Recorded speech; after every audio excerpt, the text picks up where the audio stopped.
4 giờ sáng nè.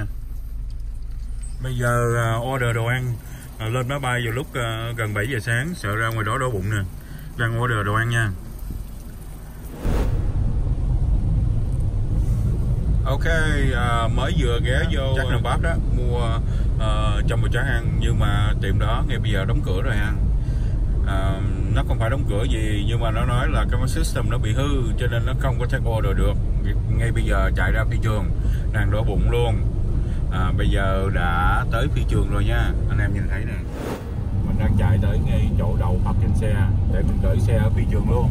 Sau khi đó lên máy bay, khi nào mình về mình lấy xe thôi, rồi có kêu taxi đi kia chở. Ok, bây giờ đang trên đường đi tới ngay chỗ park trên nhà. Anh em nhìn hai bên tay trái và tay phải đó, là bên tay trái á, là cái đường của phi trường, đường người ta trả tiền á. Còn bên tay phải đó là cái đường mình đang chạy đây đó, là cái đường của những người làm ở đây họ chạy.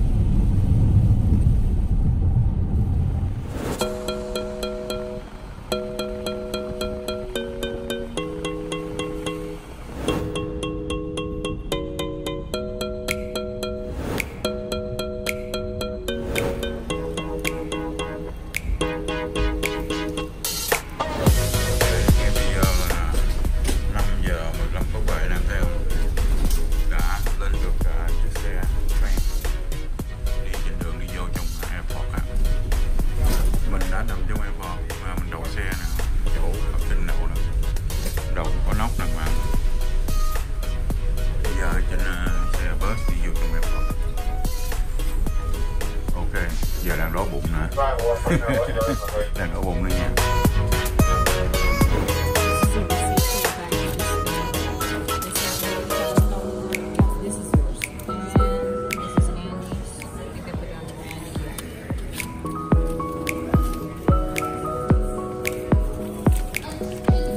Thank you. Ok, mới check vô xong rồi, đây là cái chỗ check in đó nha. Lại đằng đó để cái bag xuống. Cái giỏ này nè, gửi nhá, còn một công sắp đi.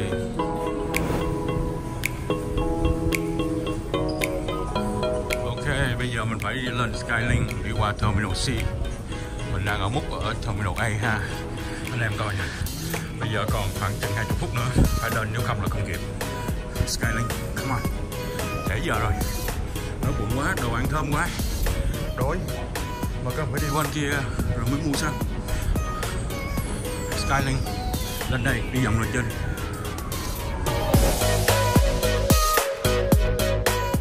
Lên đây để đi cho qua bên Terminal C đó nha.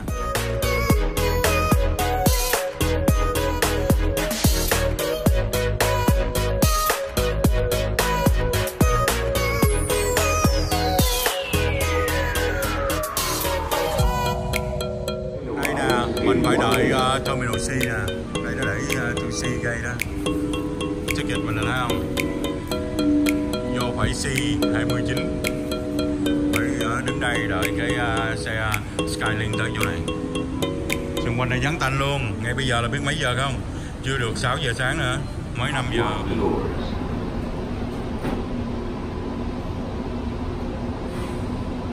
Please hold on. This train is departing.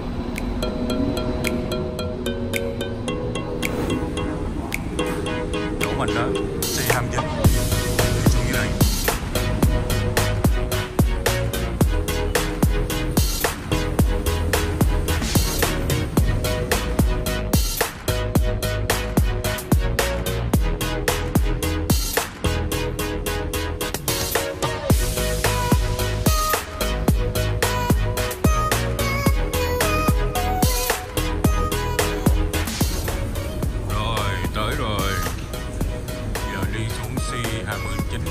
Ở đây thấy yên, bên kia làm giống. Giờ qua đây kiếm McDonald's ăn ha, đói bụng.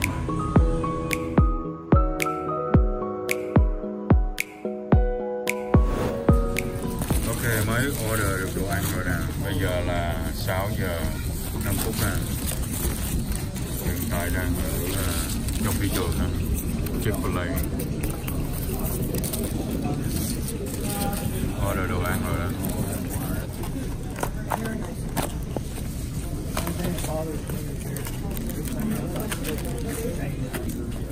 Cái này là half pound nha, order đồ ăn lắm, đi chung với cái này.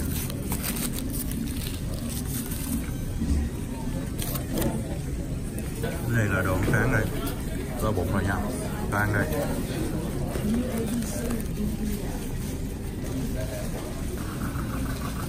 $12.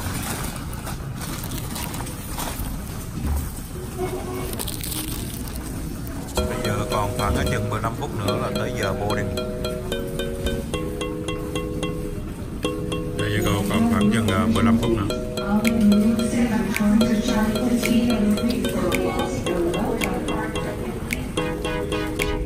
Chỗ này là trong phi trường cho mình lấy nước free, lấy nước để uống này kia, có clean đàng hoàng. Đây rồi mới lấy một ly. Ok, bây giờ còn tới 15 phút nữa, ngồi đây nghỉ mệt nha.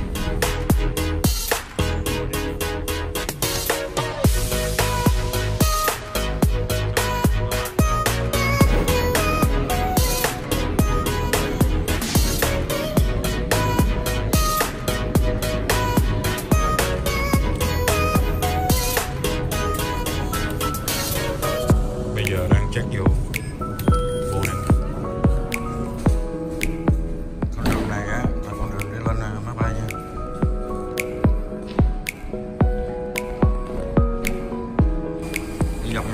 Vòng vô tới đây.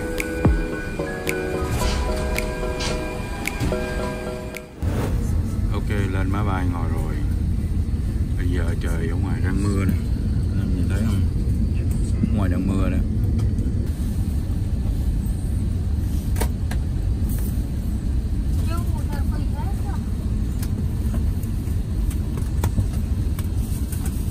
Taking a 1 hour and 37-minute flight today. At an altitude of 34,000 feet. And we're completing our pre-flight checks in the cockpit. The ground crew is still loading your luggage. And the flight attendants will be presenting some important safety information. I'd appreciate it if you give them your undivided attention. We'll be underway shortly.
Gentlemen, looks like we're going to be number one for departure when we get to the end of the runway. Flight attendants, please prepare for takeoff.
nhiều, nước free miễn phí, một là cà phê, rồi trà, nước juice, water miễn phí, còn mấy đồ uống nước ngọt, có được cho bánh nè.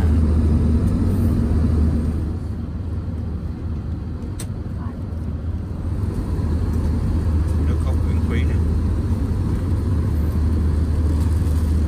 mời anh em nước cốc nha, Coca đó, Coca-Cola đó miễn phí.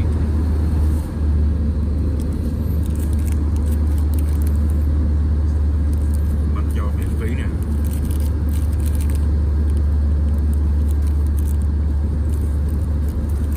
Mọi người em cao ăn không? Bánh miễn phí nha.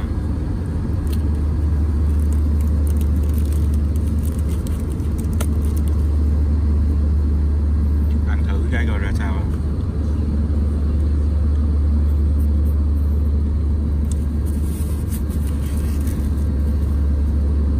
Not bad, miễn phí. Còn xa lắm à. Mới tới đây nè. Nhìn rồi.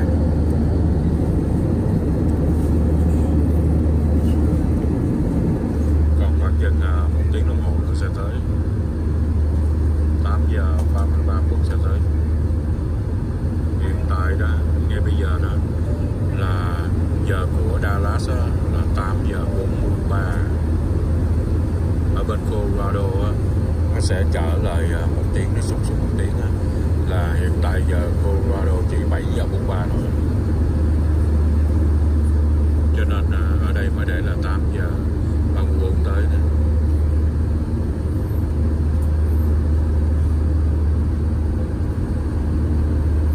Mai từ Dallas không có ca một ở chỗ này, phải lên tới chỗ này.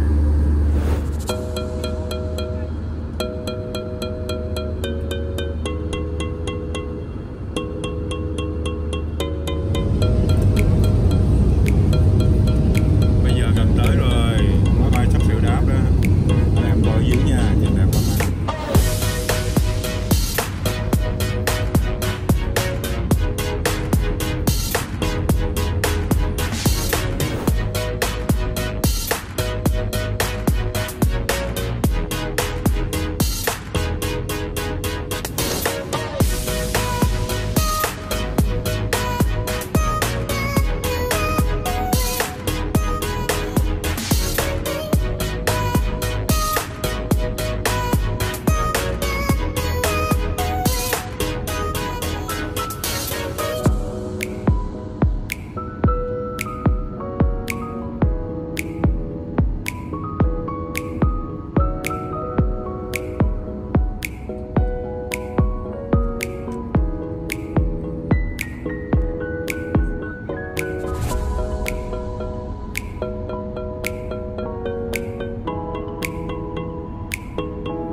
Please remain seated with your seatbelt fastened until the seatbelt sign is turned off. And keep the aisles clear of all carry-on items. Take a moment to check your seat back pocket for any personal items, like tablets and cell phones. When you open the overhead compartment, be careful, as items may have moved in flight. And thank you for choosing American Airlines. Ok, tới chỗ rồi. Mới đáp xuống rồi đó, đáp tới ghê không? Nó rung nghe, nó lầm lành rồi.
anh em sửa soạn lấy đồ xuống máy bay đây. Ok, bây giờ mình cũng sửa soạn đi nha.